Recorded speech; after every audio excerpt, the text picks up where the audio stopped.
হিন্দুরা দাবি করে তাদের ধর্ম অনেক পুরাতন। আজকে আমরা জানবো তার এই কথার মধ্যে কতটুকু সত্যতা রয়েছে, আর সত্যিকার অর্থে এই দুনিয়ার সবচাইতে পুরাতন ধর্মই বা কোনটি, ইসলাম ধর্ম নাকি হিন্দু ধর্ম।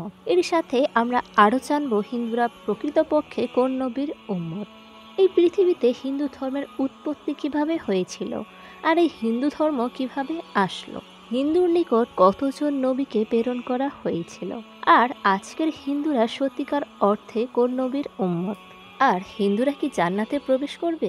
আজকের ভিডিওর মাধ্যমেই আমরা এই সব কিছুর উত্তর পেয়ে যাব। মহান আল্লাহ তাআলা যখন সর্বপ্রথম এই জমিনকে সৃষ্টি করে এই জমিনে মানুষ পাঠিয়েছিলেন, তার নাম ছিল হজরত আদম আলাইসাল্লাম। হজরত আদম আলাইসাল্লাম ছিলেন এই দুনিয়ার সর্বপ্রথম মানুষ এবং মহান আল্লাহ তাআলার প্রেরিত নবী। আর এইভাবেই জমিনে পা রাখা সর্বপ্রথম মানুষটি ছিলেন একজন মুসলিম। আর মহান আল্লাহ তাআলা হজরত আদম আলাইসাল্লাম এবং বিবি হাওয়া আলাইসাল্লামের দ্বারা সমস্ত মানুষ জাতিকে সৃষ্টি করেছেন।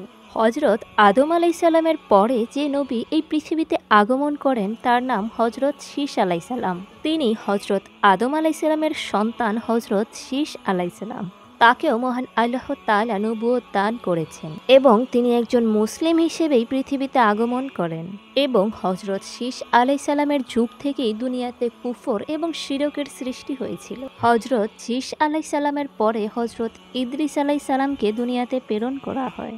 আর ওই সময় মানুষ মূর্তি পূজা করত। এখন প্রশ্ন হলো, দুনিয়ার শুরুটাই ইসলামের মাধ্যমে হয়েছিল, তাহলে এখানে মূর্তি পূজাই বা কিভাবে আসলো, আর সর্বপ্রথম কেই বা মূর্তি পূজা শুরু করেছিল, এই ব্যাপারে বর্ণনা রয়েছে। হজরত ইদ্রিস আলাইসাল্লামের সন্তানদের মধ্যে 4 জন এমন সন্তান ছিল যারা কিনা মহান আল্লাহ তাআলার অনেক ইবাদত করত এবং অনেক ফরেজগার মানুষ ছিলেন। তাদের নিকট অনেক লোকজন আসতো এবং মহান আল্লাহ তাআলার জিকিরে মশগুল থাকত। মানুষেরা যখন তাদের সাথে ইবাদত করতেন তখন তারা ইবাদতে অনেক প্রশান্তি অনুভব করতেন। মহান আল্লাহ তাআলার রহমত তাদের ওপর নাজিল হতে থাকত। এরা মহান আল্লাহ তাআলার এমন বান্দা যাদের সংখ্যা 4 জন হিসেবে জানা যায়। তাদের নাম হলো সুয়াত, ইয়াস, ইয়াউ এবং নাসার। যতদিন পর্যন্ত তারা বেঁচে ছিলেন মানুষ তাদের কাছে আসতো এবং মহান আল্লাহ তাআলার ইবাদতে মশগুল থাকত। কিন্তু যখন তারা মারা যায় তখন মানুষের মাঝে ইবাদতের পরিমাণ কমে আসে আর তারা মহান আল্লাহ তাআলার রাস্তা থেকে দূরে সরে যায়। ধীরে ধীরে ইবাদত করাও বন্ধ করে দেয়। তারা একে অপরকে বলতে থাকে পূর্বে তারা 4 জন বান্দার প্রসলতে যে শান্তি অনুভব করত এখন তা পারছে না। যখন শয়তান মানুষের এই ইবাদতের দুর্বলতা দেখতে পায় তখন সেই সুযোগটি কাজে লাগায়। একদিন শয়তান একটি বৃদ্ধের বেশে তাদের নিকটে আসে এবং বলে, তোমরা যদি চাও তোমাদের মাঝে পূর্বের ইবাদতের মতো প্রশান্তি অনুভব করতে আর সেই সব মৃত মানুষদেরকে তোমাদের কাছে ফিরিয়ে আনতে চাও, তবে আমি তোমাদেরকে একটি উপায় বলে দিতে পারি যাতে তোমরা সেই সব মানুষদেরকে ফিরিয়ে আনতে পারবে এবং ইবাদতেও পূর্বের মতো প্রশান্তি ফিরে পাবে। আর এভাবেই শয়তান তাদের কুবুদ্ধি দেয় যে ওইসব মৃত মানুষের মূর্তি তৈরি করতে এবং মূর্তিতে তাদের চেহারা বসিয়ে দিতে, আর ইবাদত চলাকালীন সময় সেই মূর্তিকে সামনে রেখে ওই মূর্তির সামনেই আল্লাহ তাআলার ইবাদত করতে। আর এভাবেই সেই মৃত মানুষের না থাকার অনুভূতিও হবে না এবং ইবাদতেও প্রশান্তি আসবে। শয়তানের দেওয়া এই উপায়টি মানুষ অনেক পছন্দ করে আর এভাবেই শয়তান ইবাদত গৃহে মূর্তির প্রবেশ ঘটায় আর মানুষেরা ইবাদত করার সময় ওই সমস্ত মূর্তির সামনে দাঁড়িয়ে ইবাদত করত। শুরুর দিকে মানুষেরা আল্লাহ তাআলার ইবাদত করলেও পরবর্তীতে তারা ওইসব মূর্তিকে সালাম করে এবং মূর্তির হাত পা চুম্বন করে চলে আসতো। আর এভাবেই সময় বদলানোর সাথে সাথে শয়তান মানুষকে গোমরা করে ফেলে আর মহান আল্লাহ তাআলার পথ ছেড়ে সেই সকল মানুষেরা এই মূর্তিগুলোকে সিজদা করা শুরু করে এবং তাদের পূজা করতে শুরু করে। আর এভাবেই আদম আলাইসাল্লামের পরবর্তী যুগে মূর্তি বানানো শুরু হয়ে যায় আর তাদের পূজা শুরু হয়। এভাবেই শয়তান মহান আল্লাহ তাআলার পথ থেকে তাদেরকে সরিয়ে মূর্তি পূজায় বিভোর করে রাখে। ধীরে ধীরে এই মূর্তি পূজা এতটাই ছড়িয়ে পড়ে যে প্রতিটি নবীর আমলেই মানুষ মূর্তি পূজা করত।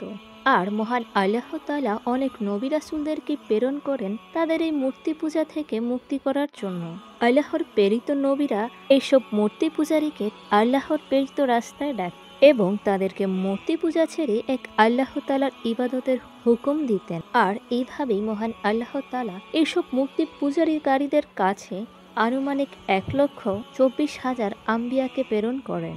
আর প্রতিটি আম্বিয়া তাদেরকে এইসব মূর্তি পূজা ছেড়ে আল্লাহ তাআলার ইবাদত করার জন্য দাওয়াত দিতেন এবং হেদায়েতের পথে ডাকতেন।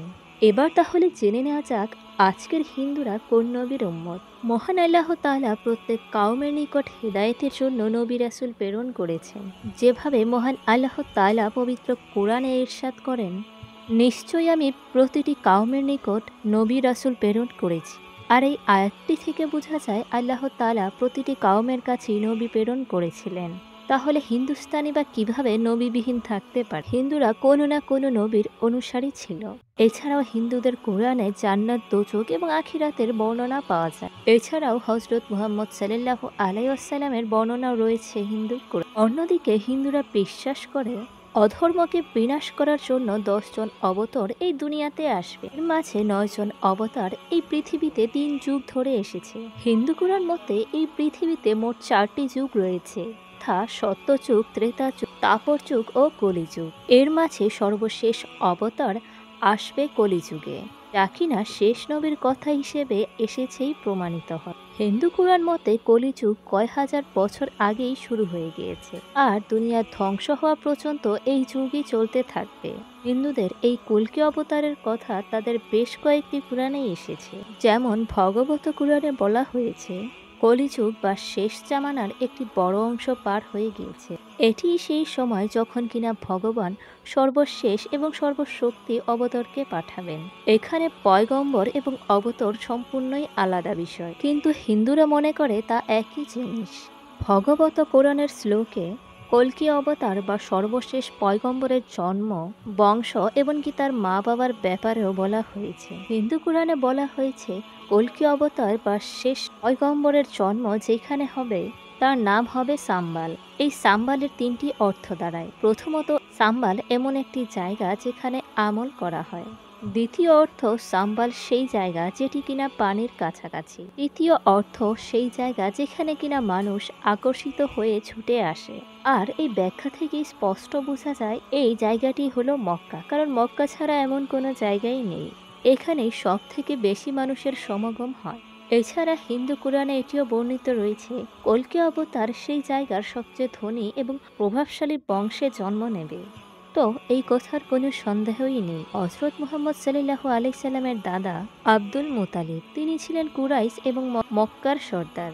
এছাড়াও আরো উল্লেখ রয়েছে কল্কি অবতারের জন্মদাতা মার নাম থাকবে সুমতি। সুমতিকে বলা হয় আমলকারী। নবী করিম সাল্লাল্লাহু আলাইহি সাল্লামের আম্মার নামও ছিল আমেনা, যার অর্থ হলো আমলকারী। এভাবেই বহু নিদর্শন পাওয়া যায় হিন্দু কিতাবগুলো থেকে, যেখানে স্পষ্ট করে ব্যাখ্যা করা হয়েছে নবী করিম সাল্লাল্লাহু আলাইহি সাল্লামের ব্যাপারে। আর এসব থেকে এটিও প্রমাণিত হয় হিন্দুরা যে অবতারের অপেক্ষা করছে তিনি নবী করিম হযরত মুহাম্মদ সাল্লাল্লাহু আলাইহি সাল্লাম, যার আগমন এই দুনিয়াতে অনেক আগেই হয়ে গিয়েছে। হযরত মুহাম্মদ সাল্লাল্লাহু আলাইহি সাল্লাম দুনিয়াতে আগমনের পরে এবং কিয়ামত পর্যন্ত সবাই তারই উম্মত, এবং আজকের হিন্দুরাও হযরত মুহাম্মদ সাল্লাল্লাহু আলাইহি সাল্লামের উম্মত।